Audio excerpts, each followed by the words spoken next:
Isang mapagpalang araw po sa inyo lahat.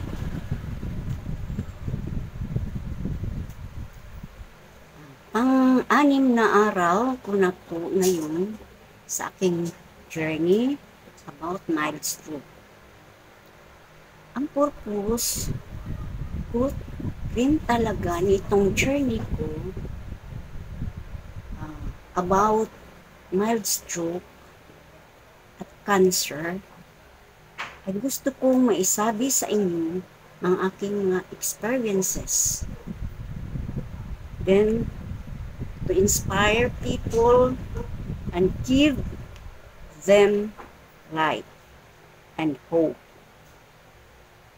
Siguro kasama na rin ito sa aking misyon. At palakasin ang inyong kalooban na labanan ang mga hamon sa buhay at magpakatatag tayo. Huwag mapaghinaan, naway. Huwag mapaghinaan ng loob dahil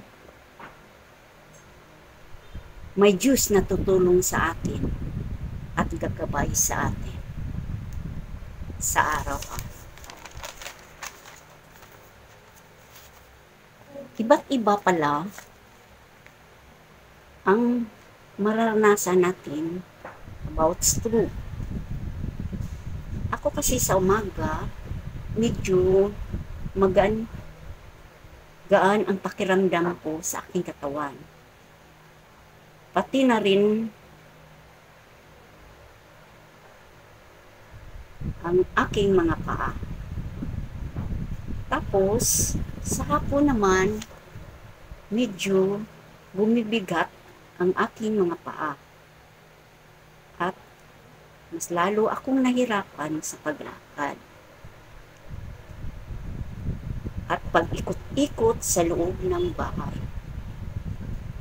At ang ginawa ko naman ay inuulit-ulit na naman ang pag-exercise.